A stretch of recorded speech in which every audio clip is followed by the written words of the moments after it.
The young and the restless spoilers Victoria Newman had always known what it meant to carry the weight of the family name.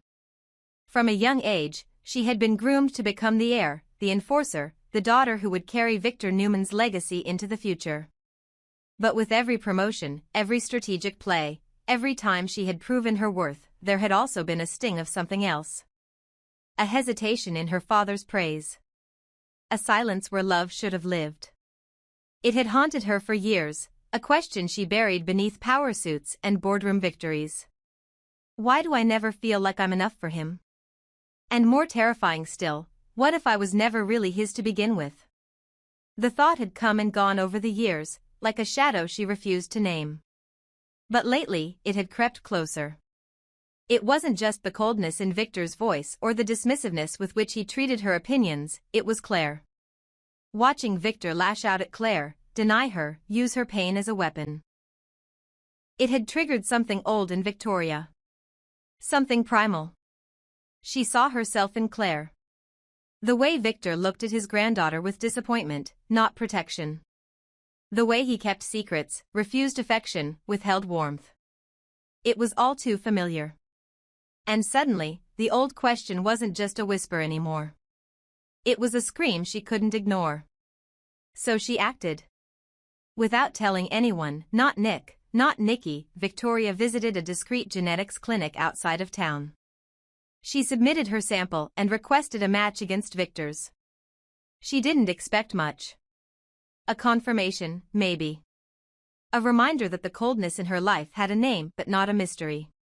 What she got instead was truth, sharp, cold, undeniable. The paper shook in her hand as she read the results. No paternal match. Not a margin of error. Not a possibility. A fact. Victor Newman is not your biological father. Her knees nearly gave out. She sat in her car for an hour, parked in the back lot of the clinic, staring blankly at the steering wheel. Everything she had ever believed, every sacrifice she had made to prove her worth to that man, crumbled in a single sentence. The memories reeled in her mind like film unraveling. Her first business deal. Her wedding he didn't attend. The times she begged him to see her, truly see her, and he looked past her like she was just another employee. Had he always known? That was the thought that unhinged her. Had Victor known she wasn't his, and punished her for it in 1,000 subtle ways? That night, she didn't sleep. She didn't cry. She simply waited for the sun to rise so she could ask the only person who might give her the truth she was owed, Nikki. When Victoria arrived at the ranch the next morning, Nikki was already dressed and sipping her coffee. She smiled when she saw her daughter, but the moment Victoria stepped into the room, Nikki's expression changed. There was something fractured in Victoria's eyes. Something raw. "We need to talk," Victoria said. Nikki nodded slowly, sensing the gravity. Of course. They sat across from each other in the living room, sunlight slanting across the hardwood floors like a spotlight on confession. "I did a DNA test," Victoria began, voice flat. "I needed to know once and for all if Victor is really my father." Nikki's eyes widened, her hand twitching slightly on the coffee mug. "Victoria, he's not," Victoria interrupted, her voice breaking for the first time. "I'm not his daughter. And I want to know the truth. From you. From my mother." Nikki paled. There was a long silence before she spoke. "It was a long time ago," she said. "I was very young. And confused. I loved Victor. I still do. But before him, there was someone else." "Who?" Victoria asked, breath catching. "It doesn't matter. He's not in our lives. He never was. Victor is your father in every way that counts." "Don't say that," Victoria snapped. "Don't you dare say that to me. You let me spend my entire life trying to earn the approval of a man who knew I wasn't his. You let me believe the problem was me." Nikki's eyes filled with tears. "I was trying to protect you." "You were trying to protect yourself," Victoria hissed. "And now I don't even know who I am anymore." She stood up, eyes blazing. Does Victor know? Nikki hesitated. And that was enough of an answer. He knows, Victoria whispered. He's known all along. She turned toward the door. You both lied to me. My entire life has been a lie. Nikki stood, reaching for her.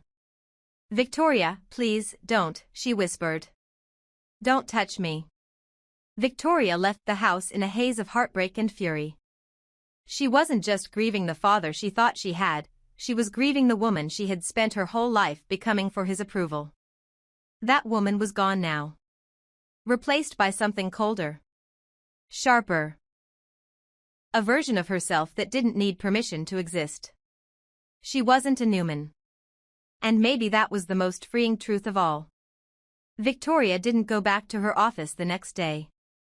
Or the next. Newman Enterprises sent emails, left voicemails, even had security check on her apartment. But she didn't answer. She was done answering to anyone carrying the Newman name. Instead, she sat in silence, the kind of silence that isn't empty but pregnant with direction. Because this wasn't the end of her identity, it was the beginning of ownership. For the first time, she didn't have to play the loyal daughter, the corporate soldier, the heir-to-be. She was free. And she would not waste that freedom. 3 days after her confrontation with Nikki, Victoria stepped into the headquarters of an abandoned but fully registered LLC she had once created for a pet project and let lapse in a drawer, Aurora Ventures. It had been nothing then.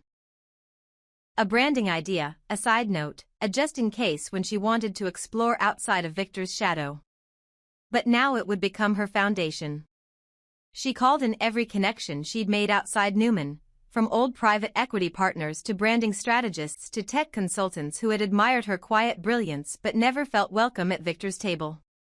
They came. One by one. Because Victoria, stripped of the Newman legacy, was finally pure strategy. She didn't have the name now, but she had the mind. And she was hungry. Within a week, she leased a building downtown. Within 2, she began buying up small but high-potential biotech and green energy firms, areas Victor had dismissed as too soft for real profit. She knew better. The world was changing. Legacy meant less than vision. And she had both. She did it quietly, under radar. The press didn't even notice at first, just vague mentions of anonymous investors, rapid turnarounds, shell company acquisitions. But inside the boardrooms of Genoa City's elite, murmurs had begun. Something was moving. Something efficient. Ruthless. Familiar. When word finally hit the media, Victoria Newman has resigned from Newman Enterprises, the entire city shook. Victor called her that night. What are you doing? He asked, voice sharp. She paused, savoring the moment. Something you never let me do. I'm becoming my own legacy. You're making a mistake, he said. No. I already made one, she replied.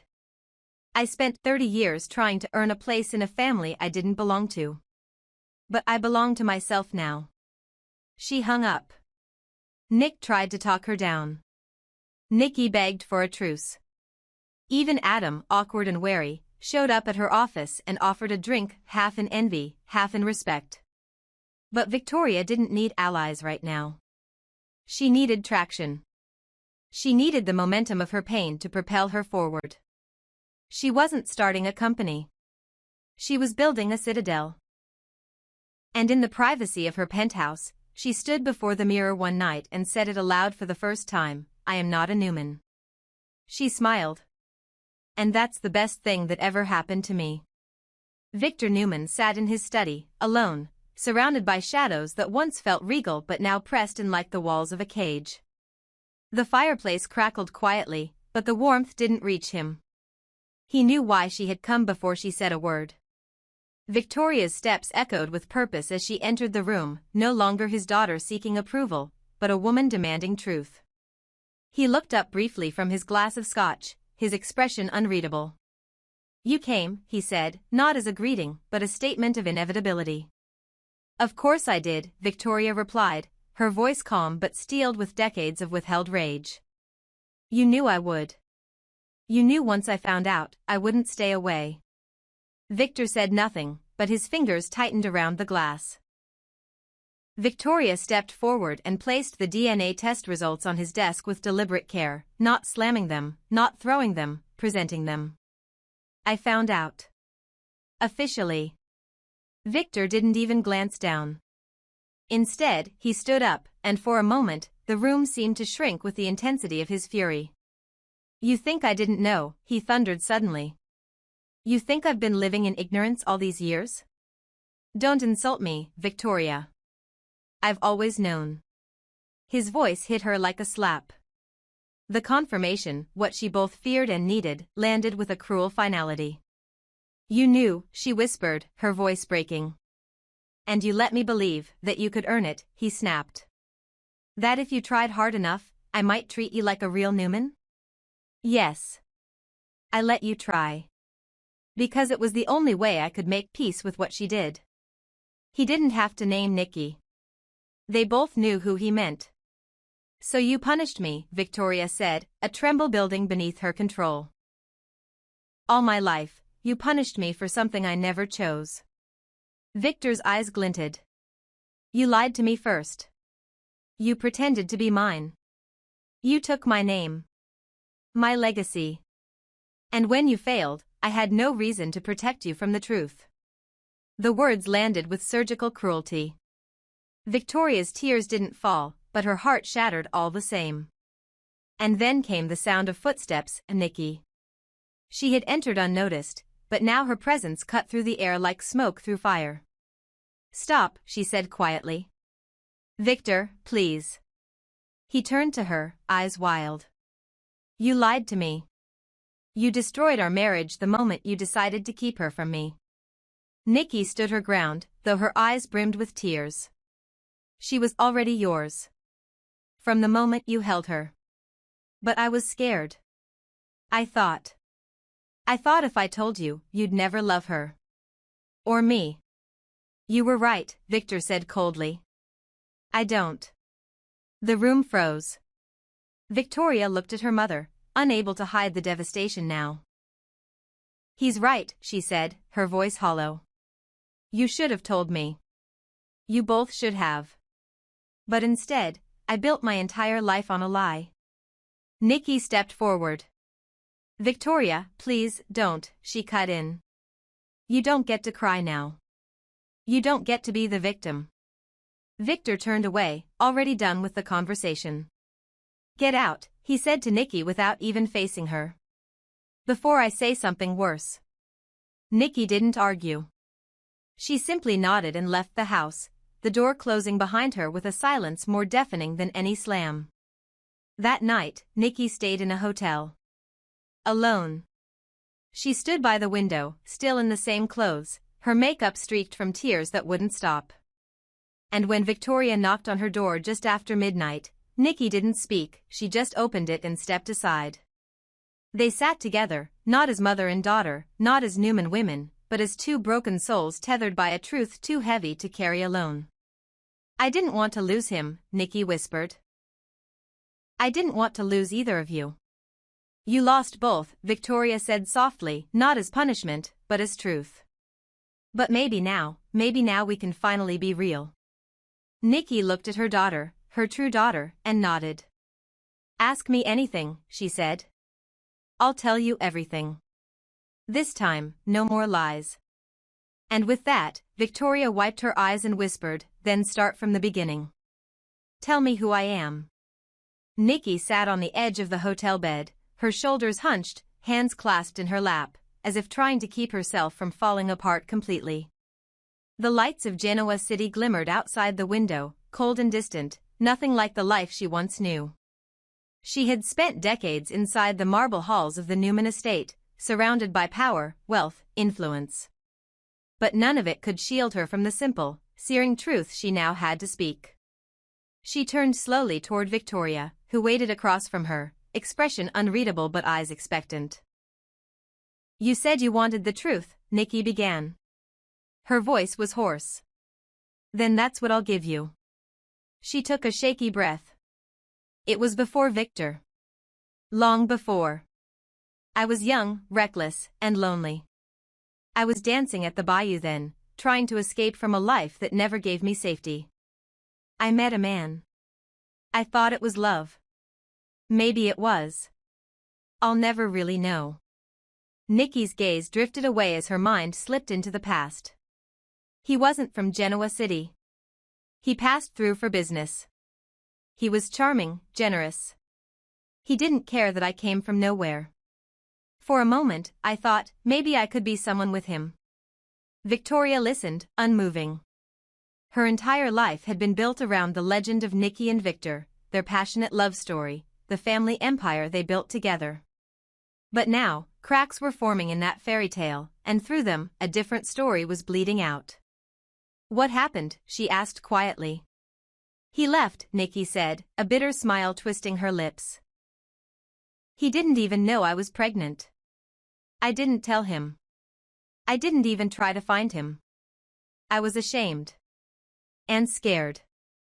I thought no man would want me, especially not with a child.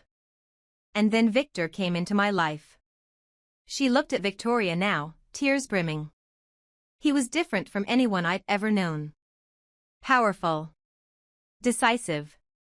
He made me feel like I mattered. When he found out I was pregnant, I thought he'd walk away like the others. But he didn't. He said the child didn't matter, that he loved me. He promised to raise you as his own. Nikki swallowed hard. At first, I believed him. But the truth, it was always between us.